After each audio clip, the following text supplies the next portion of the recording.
Czas wziąć się do roboty.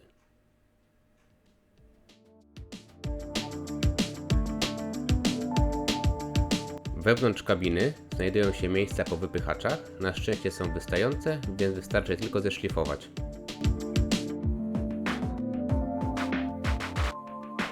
Papier ścierny, jakiego używam, jest to 400 na początku, a później wygładzam to 800 albo 1000.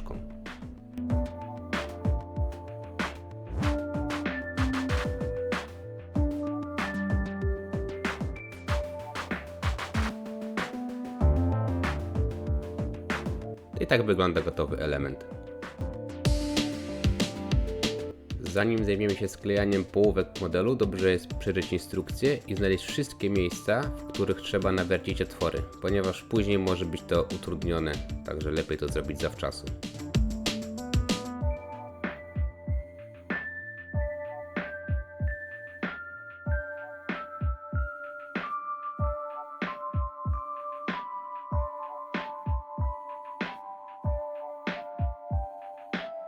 Skalpelem usuwam wszystkie miejsca, w których element był połączony z ramką, oraz staram się znaleźć wszystkie miejsca, gdzie są nadlewki oraz jakieś niedoskonałości, także z nimi zrobić porządek.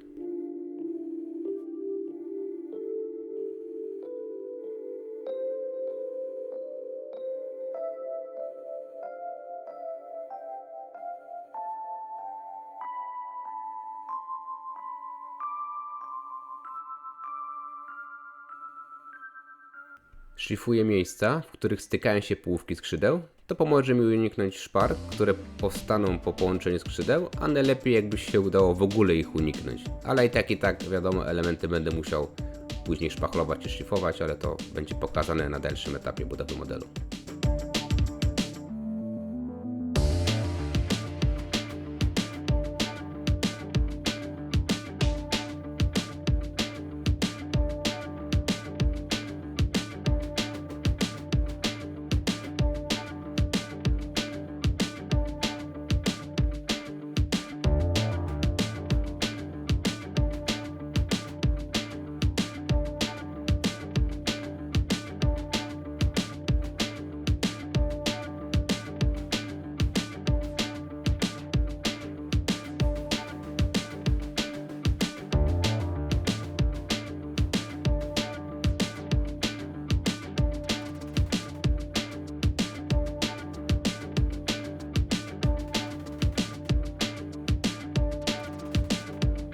Z górnymi partiami skrzydeł robimy dokładnie to samo co z dolnymi.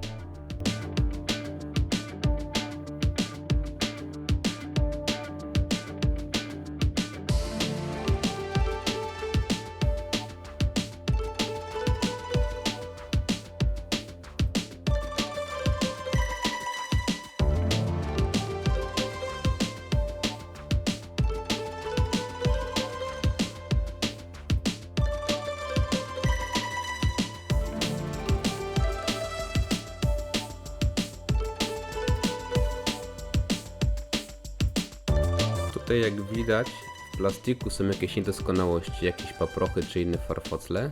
Trzeba to zeszlifować.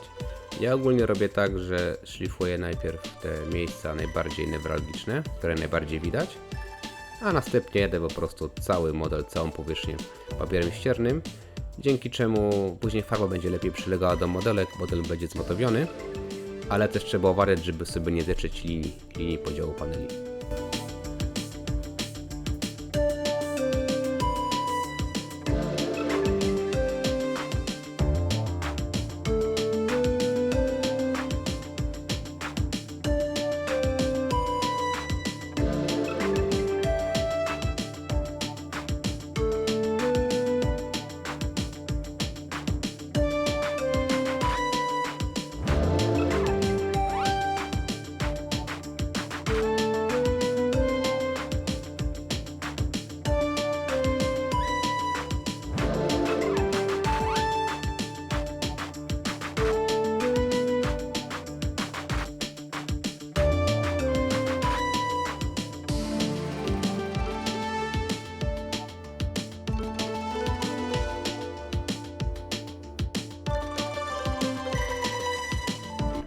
Nadszedł czas na klejenie połówek. Trzeba uważać, żebyśmy nie dodali zbyt dużo kleju, żeby po prostu nam nie wyciekł i żebyśmy niechcący palcem gdzieś nie dotknęli, żeby nie było śladów po naszych liniach papilarnych. Do takich elementów najlepszy jest jakiś gęsty klej, na przykład Revel. No mi się akurat nie chciało go wyciągać, więc używałem Tamii, ale Tamią też da się zrobić, tak? Ja trochę daję w środku grubiej, a potem jeszcze dookoła delikatnie przesmarowuję, żeby ten klej spenetrował szczelinę i dokładnie tam rozpuścił plastik i połączył te dwie połówki elementów.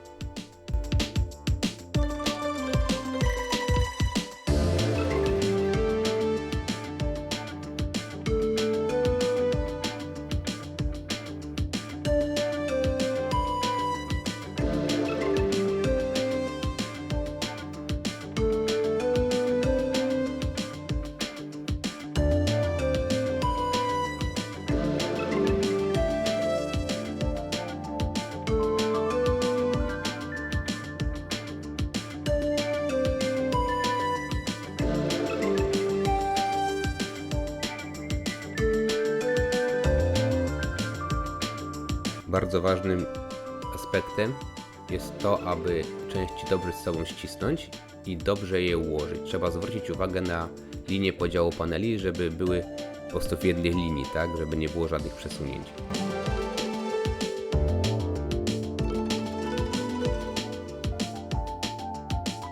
Postanowiłem, że w tym filmiku nie będę skupiał się na omawianiu tego, jak przygotowuję elementy do klejenia, także w paru miejscach tylko będzie pokazany taki proces.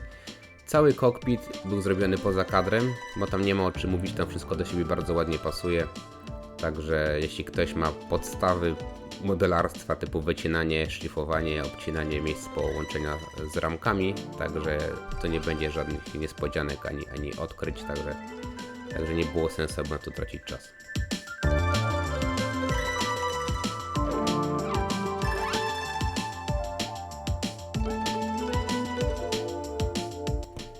W tym modelu fajne jest to, że kółek wcale nie musimy wklejać, tylko na sam koniec możemy po prostu do modelu je wcisnąć, jak już model będzie pomalowany i one tam fajnie na taki klik się wpinają, więc no nie ma potrzeby wciskać kółek przed malowaniem modelu i potem się gimnastykować i myśleć, jak to pomalować. Także tutaj spokojnie można koła na sam koniec wsadzić.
W tym modelu fajne jest to, że kółek wcale nie musimy wklejać, tylko na sam koniec możemy po prostu do modelu je wcisnąć, jak już model będzie pomalowany i one tam fajnie na taki klik się wpinają, więc no nie ma potrzeby wciskać kółek przed malowaniem modelu i potem się gimnastykować i myśleć, jak to pomalować. Także tutaj spokojnie można koła na sam koniec wsadzić.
Teraz etap wszystkim znany, czyli malowanie, następnie lakier błyszczący i teraz panel linerem robię wash.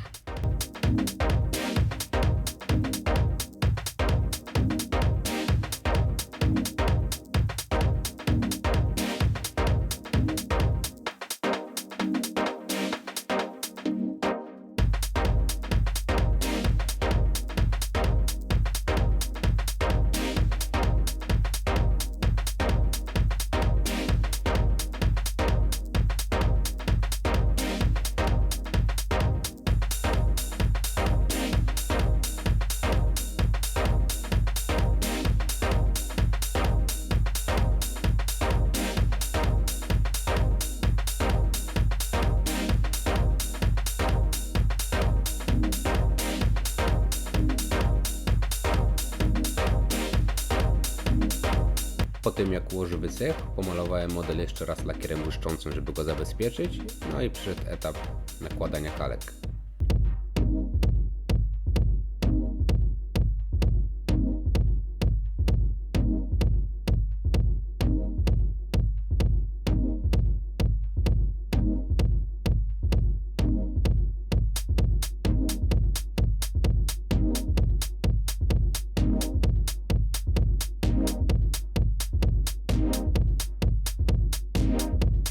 Ta kalka ma dość skomplikowany kształt i przy nakładaniu zauważyłem, że jest po prostu film pomiędzy tymi wystającymi rogami, jeśli tak to mogę nazwać. Postanowiłem, że łatwiej będzie mi, jak ten film po prostu wytnę, żeby tą kalkę mi się troszkę łatwiej rozkładało na elemencie.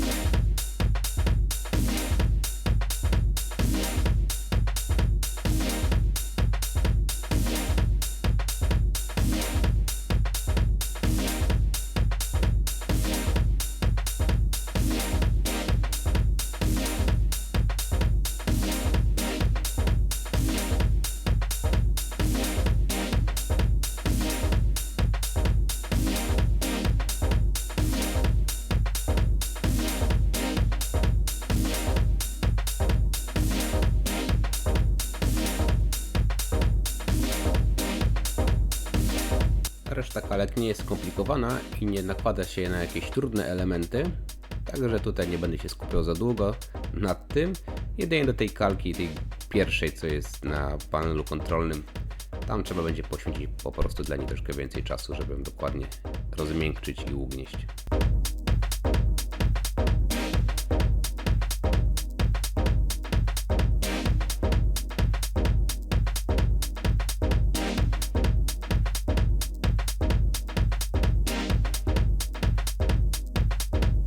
Lakier Vallejo matowy. Muszę przyznać, że to jest bardzo fajny lakier do takich właśnie drobnych prac. Nie używałem go na jakichś większych powierzchniach nigdy. W sumie nigdy chyba go nie używałem za bardzo. Mam ze 2 butelki od kilku lat i nie korzystałem z tego nigdy. A że nie chciałem odpalać spraya ani aerografu, bo myślałem, że go sprawdzę i perfekcyjnie się sprawdza właśnie na pełno przy malowaniu kokpitów albo takich drobnych elementów.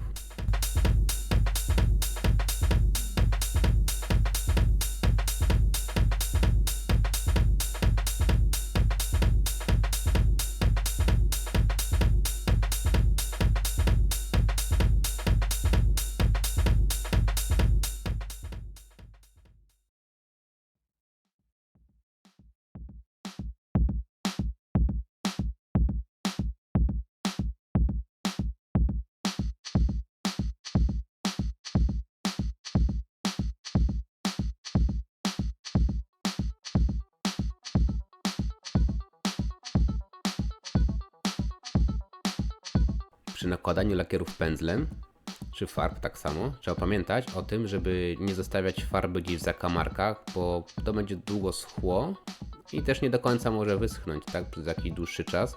No i brzydko to będzie wyglądało, także co jakiś czas należy pędzel osuszyć i zebrać nadmiar farby albo lakieru.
widać, przygotowanie farby do dry brushu jest bardzo proste. Należy dać kolor właściwy, którego użyliśmy. W przypadku zielonego daję też troszkę żółtego, żeby ten kolor był wciąż żywy, ponieważ jak dodam potem białego, ta farba trochę spłowieje, tak? Dzięki temu właśnie żółtemu ta farba jeszcze będzie bardziej wyglądała jak zielony niż jak taki przybrudzony biały, tak? Więc też warto o tym pamiętać. No i potem wiadomo, dry brush jak wygląda. Namaczanie pędzla, osuszanie go i prawie dry brush suchym pędzlem, tak, nakładamy farbę, ocierając o wystające elementy, dzięki czemu daje nam to fajny efekt wypukłości elementów.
Do dry brusha dobrze jest mieć pędzel z krótkim włosiem, płaski pędzel i żeby te włosie było takie dość sztywne, żeby ono nie było za miękkie, żeby ten pędzel nam tak jakby się nie łamał na elementach, żeby nam nie spadał z tych wystających elementów.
No i tak prezentują się elementy już po wszystkich zabiegach, no i za chwilę mogę zabierać się za składanie kokpitu.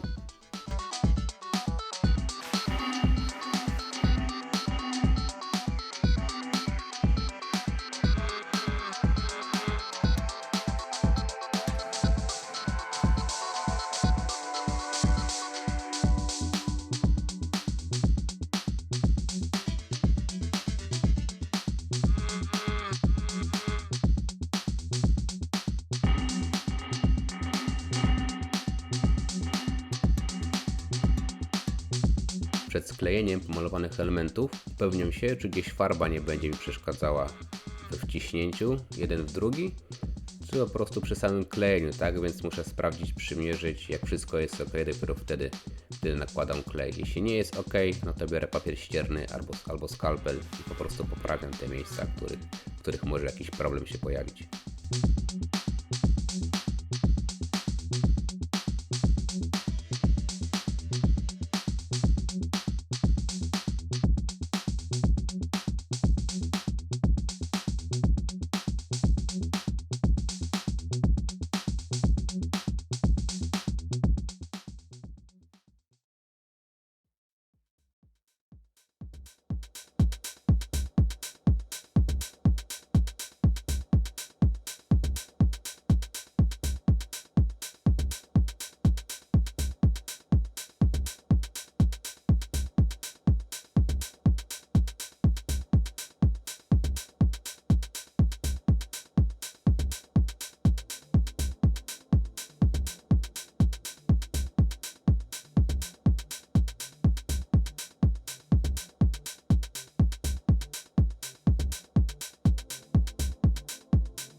Tak jak wspomniałem wcześniej, przy tym modelu nie będę skupiał się na przyklejeniu każdego elementu i pokazywaniu tego, bo ten model to jest po prostu klocki Lego, tak? Tutaj wszystko do siebie tak fajnie pasuje.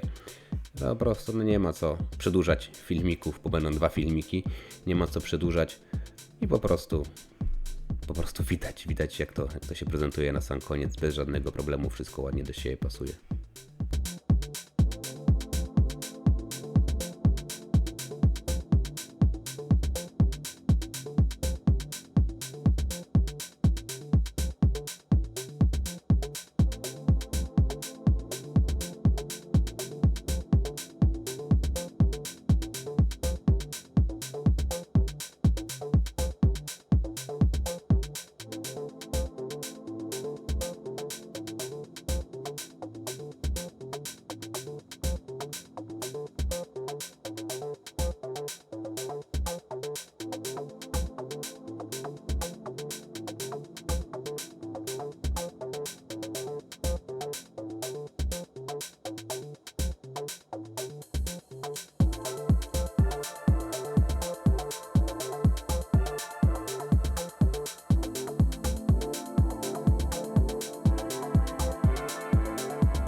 Z połówkami kadłuba taka sama zasada jak z połówkami skrzydeł. Tak po prostu oszlifować wszystko dookoła i upewnić się, że na pewno będą do siebie idealnie przylegały.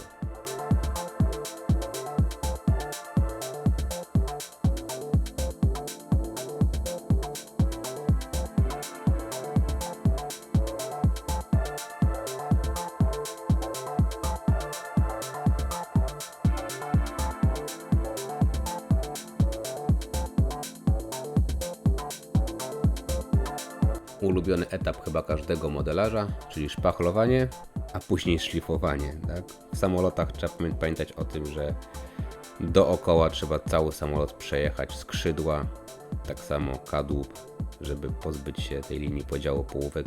Nieważne jak będzie perfekcyjny model, i tak takie coś powstanie, tak? Więc trzeba to zrobić.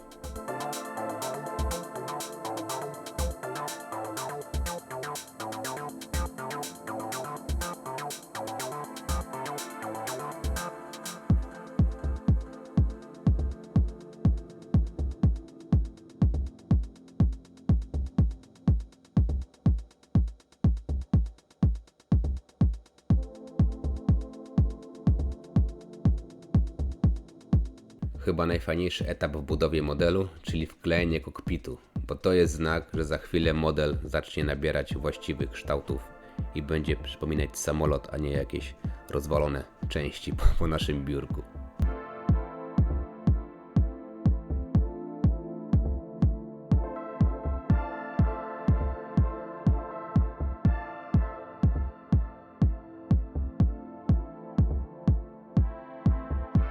Tu znowu trzeba się skupić na łączeniu linii podziału blach, żeby to wszystko się ładnie zgrywało, tak? Tak jak widać, dokładnie oglądam model z każdej strony, przesuwam, żeby na pewno wszystko dobrze się zgrało.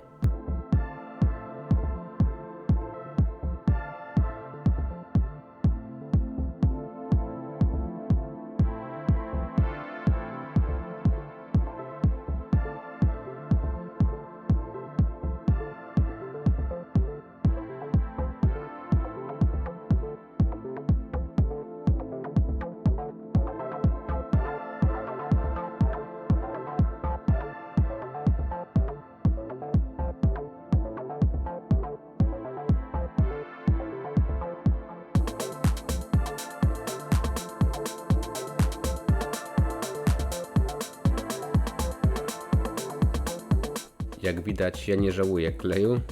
Później tak model cały będzie szlifowany, całe poszycie będzie papierem ściernym potraktowane. Także to nie ma z tym większego problemu, tylko trzeba uważać, żeby paluchami nie dotknąć, żeby jakichś śladów po liniach papilarnych nie było.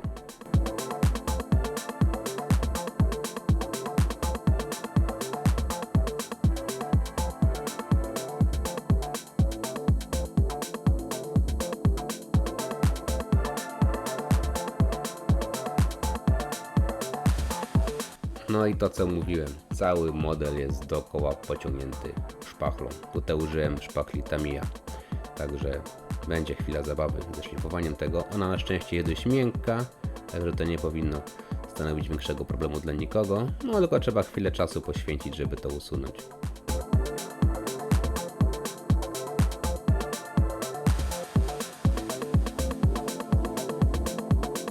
No i chyba najgorsza rzecz w budowie samolotów, czyli rycie linii podziału, poprawianie linii i tak dalej. Jak widać jest dość sporo narzędzi, których można użyć. Ja wszystkich z tych tutaj nie użyję, tylko chciałem pokazać jakie mam.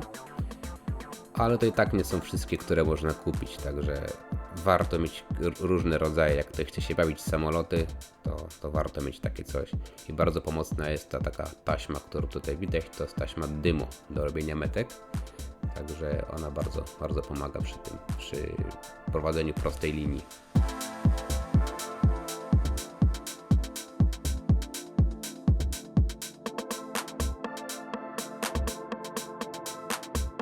Tutaj w ręce mam teraz ołówek techniczny, tylko że w środku nie ma oczywiście rysików, tylko mam wsadzoną szpilkę, z której ciąłem główkę, wsadziłem ją i ona mi służy przy jakichś takich właśnie trudno dostępnych drobnych miejscach, albo żeby po prostu nakreślić linię podziału, żeby później jakimś większym narzędziem tą linię poprawić.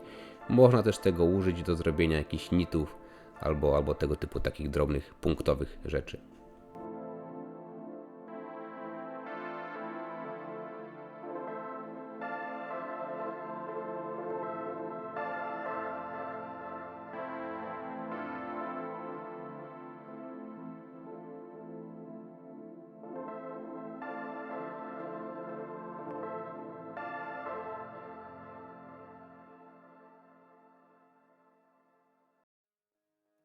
Jak ktoś będzie zainteresowany, jakie to dokładnie są narzędzia, to po prostu proszę dać w komentarzu znać, to po prostu wtedy na mojego Facebooka zrobię po prostu dokładne zdjęcia i listę co jest co i do czego tego można użyć.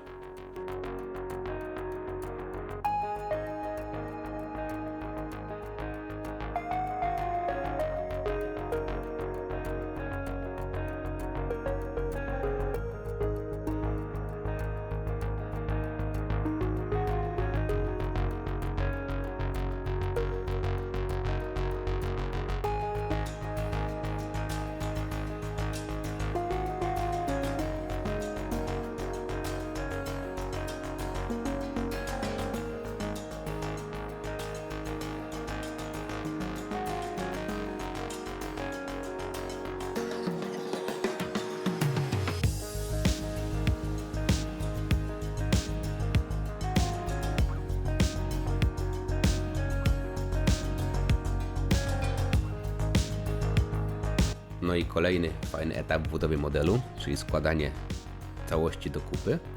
Tutaj też trzeba uważać, żeby wszystko nam się dobrze zgrywało i linię podziału, zobaczyć w którym miejscu trzeba mocniej docisnąć, a w którym nie, bo nie wszędzie należy dociskać mocno, bo może być tak, że jak za mocno dociśniemy, to po prostu rozpuszczony plastik przez klej sprawi nam to, że element w pewnym sensie nam się zapadnie w modelu, tak jak skrzydło od spodu. Także no, trzeba po prostu na to uwagę zwracać, trzeba dokładnie oglądać model.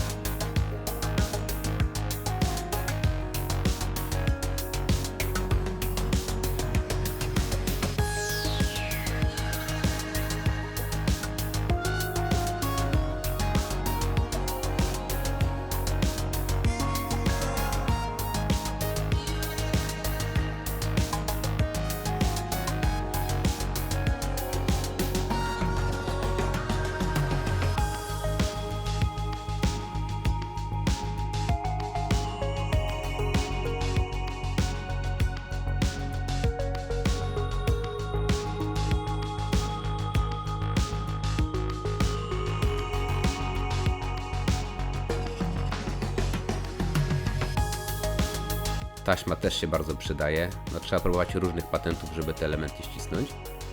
Tutaj jest taśma zwykła malarska. Jej użyłem po to, żeby końcówki skrzydeł złapać i je po prostu naciągnąć do góry.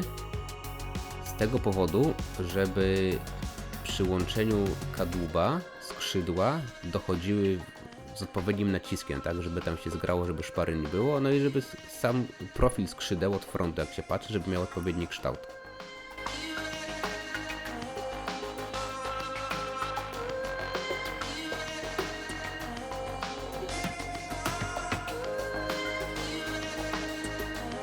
No i to chyba przyjaciel każdego modelarza, a zwłaszcza chyba samolotowego, czyli czarna farba. W momencie, kiedy model mam już prawie gotowy do malowania, przynajmniej tak mi się wydaje, że już jest gotowy, ale żeby mieć tego pewność, używam czarnej farby i przejeżdżam czarną farbą wszystkie miejsca łączenia połówek modelu. Po to, żeby mieć pewność, że nie ma jakichś miejsc, gdzie na przykład szpachla mi się po prostu skurczyła w momencie schnięcia i zrobiła się szczelina. Jeśli jest szczelina, to zeszlifowuję farbę w tym miejscu i nakładam znowu szpachlę, szlifuję i potem znowu czarną farbą sprawdzam, czy wszystko jest ok. Jak jest ok, to znaczy, że model jest gotowy do malowania.